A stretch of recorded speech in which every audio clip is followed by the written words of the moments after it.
Ferdinand Mount, The Subversive Family. Chapter 3. Is the Family an Historical Freak? Engels bases his history of the family on the findings of the latest 19th century anthropologists, in particular those of the American, Lewis Morgan. Indeed, the subtitle of The Origin of the Family, Private Property and the State is, in the light of the researches of Lewis H. Morgan. Like most of his contemporaries, Morgan was heavily Darwinian and took it for granted that the same type of evolutionary scheme must apply to the development of man's social arrangements as to his physical development. The family, according to Morgan, quote, represents an active principle. It is never stationary, but advances from a lower to a higher form as society advances from a lower to a higher condition. End quote.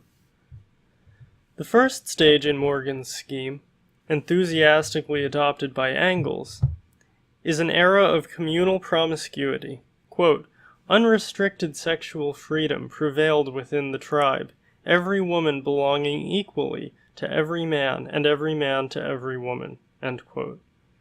This is both the oldest and most idyllic form of family life, an emotional Garden of Eden. Quote, and what, in fact, do we find to be the oldest and most primitive form of family whose historical existence we can indisputably prove, and which in one or two parts of the world we can still study today? Group marriage, the form of family in which whole groups of men and women mutually possess one another, and which leaves little room for jealousy. End quote. In the mid-19th century, polygamy was widely regarded among radicals and anarchists as the natural and habitual state of the great majority of primitive mankind. Charles Fourier, in his savage attacks on the hypocrisy and brutality of marriage in France, takes this for granted. Quote, if polygamy merits the attacks leveled against it by the philosophers, how is it that they have found no means of eliminating the barbarian societies which keep 500 million men in a state of polygamy? How is it that among the 300 million people who live in savagery and civilization, the former frequently practice polygamy and regard it as a virtue, while the people of civilization are clandestine polygamists despite the fact that they claim to regard adultery as a vice? End quote. The findings of the fledgling science of anthropology seemed to confirm the travelers' tales of the 18th century. The practice of free love in places such as Tahiti was held to prove that monogamy was not natural. That is why this first stage is valuable to Engels, not because it evokes a lost golden age of natural freedom, such as might appeal to utopians and other romantic spirits, but because it purports to establish, right from the start of human history, that monogamy is not natural, and that there is no continuous line of development to the human from the animal kingdom. Thus, any evidence that most animals prefer monogamy may be ruled out as beside the point. This primitive promiscuity represented a break with the animal kingdom. To establish this break is tactically crucial. It is one of the main reasons why Marx remains so enduringly popular, and why even today his admirers persist in repeating his most utterly exploded assertions about human history. For the charm of Marxism is that it liberates you from nature, and from the duties and restrictions of the family. It is essential for the view of human development proposed by Marx and Engels that man should be freed from the legacy of any biological imperative. We are the makers of our own history. there is nothing in our physical or genetic makeup which could limit or direct the course of that history. Nothing comes naturally to us. Indeed, the whole idea of human nature as something fixed and enduring is to be dismissed as sentimental twaddle, like telling your future by the stars. Marxists manage this argument by making a cunning shift in the way they define natural. What we normally mean by doing what comes naturally is nothing so instinctive and automatic as a knee-jerk or the physical functions of breathing, sweating, and excreting, but an action which can be placed rather nearer the instinctive end than the voluntary end of the range of human actions. We do not suppose that such actions and feelings are the same as purely physical reflexes. Doing what comes naturally can be avoided. A person can be denatured by physical or psychological pressures. Rats in cages do funny things which they do not do in the wild. Not all males in any species are sexually attracted to females. Not all mothers love their babies. The knowledge of such deviations from natural behavior does not prevent us from saying that it is natural for rats to do such and such, or that it is natural for males to be sexually attracted to females. Whatever the language we use to explain natural behavior, we may talk of instinctual drives or of biological programming. The purpose of invoking the idea of nature is to contrast it with unnatural behavior, resulting from untoward or abnormal outside forces. If we always behave naturally, and could behave in no other way, the idea would be much less useful. We would simply say, human beings do X or Y. It would be like talking about a blink or a knee-jerk. The Marxist trick is to shift the definition of nature along the range until it means virtually the same as instinct. At that point, the Marxist can say, nature is an illusion, because people can and do behave unnaturally, often violently so and in great numbers. Because some mothers are cruel or indifferent to their children, the idea of a maternal instinct as being natural to women must be rejected. Because in most societies a percentage of men and women are homosexual, we must reject the idea that heterosexual behavior is natural. Therefore, we are triumphantly informed, nothing we do is natural. Everything is the product of environment. But the common sense idea of nature is in no way damaged by the argument that so-called natural human behavior needs, at least in part, to be learned by example or precept. So does much natural animal behavior. It is easier to be an affectionate mother if you knew affection as a child. Happy marriages breed happy marriages. To say this is to do no more than observe that water prefers to run downhill. The fact that a natural tendency may either be blocked or helped along by outside interference does not prevent it from being natural. Curiously enough, the Roman Catholic Church also relies upon the notion of an historical break with nature and biology, although the Church's intention is somewhat different. The Catholic tradition is based upon the assumption that primitive societies became promiscuous and that marriage had to be rescued by Christianity. This rescue was both a spiritual advance and a restoration of the natural institution laid down by God in the Garden of Eden.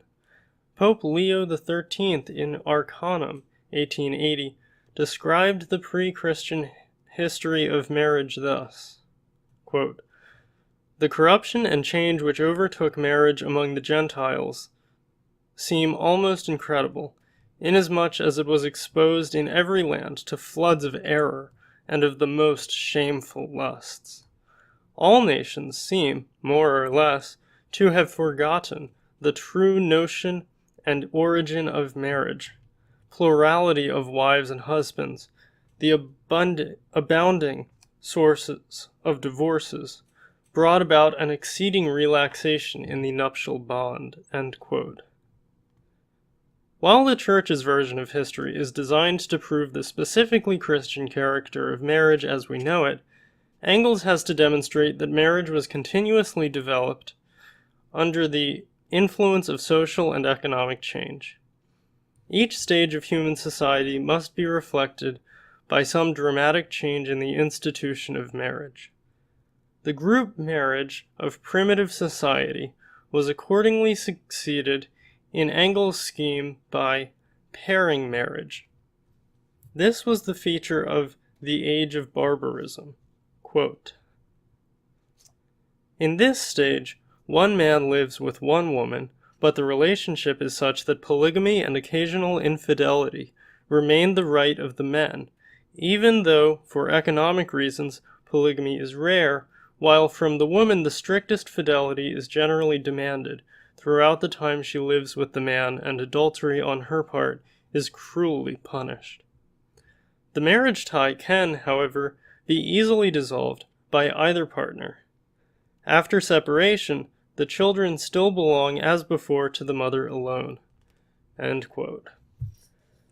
This pairing marriage is sharply distinguished from modern monogamy. Quote, "The pairing family, itself too weak and unstable to make an independent household necessary or even desirable, in no wise destroys the communistic household inherited from earlier times. Communistic housekeeping, however, means the supremacy of women in the house, just as the exclusive recognition of the female parent, owing to the impossibility of recognizing the male parent with certainty, means that the woman, the mothers, are held in high respect." End quote.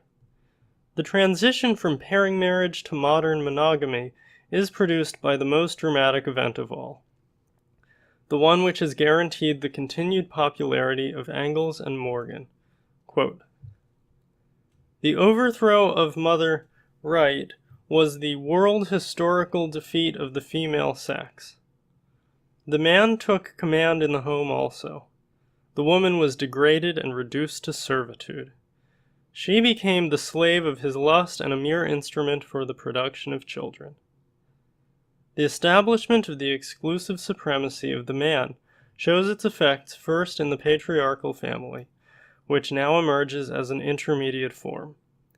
Its essential characteristic is not polygyny, but the organization of a number of persons, bond and free, into a family under paternal power for the purpose of holding lands and for the care of flocks and herds. Those held to servitude and those employed as servants lived in the marriage relation." End quote. With the patriarchal family, we reach the second great stage in the historical critique.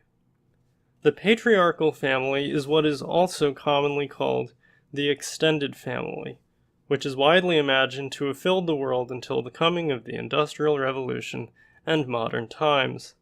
In the patriarchal family, several generations of the descendants of a single father, together with their wives, live in one homestead and work in the same fields. So far, love does not come into it. Engels refers repeatedly to the small part individual sex love, in the modern sense of the word, played in the rise of monogamy. And even when monogamy in our modern sense did emerge, quote, "it was not in any way the fruit of individual sex love, with which it had nothing whatever to do. Marriages remained as before, marriages of convenience. It was the first form of the family to be based not on natural, but on economic conditions." End quote. And its purpose was brutally economic, to secure the supremacy of the man. Love, according to Engels and to many other popular historians, was invented by the troubadours of Provence and celebrated not married love, but adulterous passion. It was the rise of the bourgeoisie, with all its hypocrisies and contradictions, which brought sex love into marriage. This, then, is the Engels pattern. First of all, promiscuous group marriage, then matriarchal pairing marriage, then the patriarchal extended family, then bourgeois monogamy, and then and only then the integration of sex love and marriage. Now, the historical truth of this pattern is disputed not once, but from start to finish, and by a variety of observers. To start with, anthropologists have firmly denied that group marriage was the rule in primitive society. On the contrary, they argue again and again that this deduction by Morgan and his Victorian contemporaries, Bachofen and Sir John Lubbock, was based on a total misunderstanding of tribal customs and institutions. Westermarck, in his History of Marriage, 1891, asserts that, on the contrary, monogamy is the rule almost everywhere. Even where polygamy or any other variant of sexual, parental, and social relations is found, monogamy continues to be the normal rule of life. Westermarck's counterattack began in Engels' lifetime. The Origin of the Family, indeed, contains replies to some of Westermarck's early assertions about monogamy in animals. Nor does Westermarck accept that these lifelong marriages were without affection. He lists a string of cases of devotion in tribal society: lovelorn fiancés, grief-stricken widows, and widowers, and so on. Among the instances cited, I cannot resist quoting. Among the Indians of western Washington and northwestern Oregon, says Dr. Gibbs, a strong sensual attachment undoubtedly often exists, which leads to marriage, as instances are not rare of young women destroying themselves on the death of a lover. The like is said of other Indian tribes, in which suicide from unsuccessful love has sometimes occurred even among men. Colonel Dalton represents the Paharia lads and lasses as forming very romantic attachments. Quote, if separated only for an hour, he says, they are miserable. End quote. Davis tells us of a Negro who, after vain attempts to redeem his sweetheart from slavery, became a slave himself rather than be separated from her. In Tahiti, unsuccessful suitors have been known to commit suicide, and even the rude Australian girl sings in a strain of romantic affliction, quote, I never shall see my darling again. End quote. The intensity with which Westermarck argued against the hypothesis, in Volume 1, Chapters 4 through 7 in particular, may perhaps be partly attributed to the moral shock of Morgan's claim upon Victorian susceptibilities. But his argument has been sustained with increasing firmness by the great masters of modern anthropology, Malinowski, Radcliffe Brown, and many others. In fact, Malinowski admired Westermarck for having so promptly demolished the myth of group marriage. Robert H. Lowy, too, received Malinowski's respect for refuting Morgan. Indeed, Lowy's summary of the case against Morgan, deployed in Primitive Society, 1929, remains the accepted view of anthropologists. Quote, when evolutionary principles, having gained general acceptance in biology, have begun to affect all philosophical thinking, it was natural to extend them to the sphere of social phenomena. For the mid-Victorian thinker, it was a foregone conclusion requiring only statement, not proof, that monogamy is the highest form of marriage in the best conceivable universes. And it was equally axiomatic that early man must have lived under conditions infinitely removed from that ideal goal. So Morgan made no pretense at producing empirical proof of pristine promiscuity, which in fact he assigned to the period when man was still hovering near the border line between humanity and a lower organic stage. He advanced promiscuity as a logical postulate, precisely as some evolutionary philosophers advance the axiom of spontaneous generation, and thereby place it beyond the range of scientific discussion." End quote. Lowy's conclusions are uncompromising.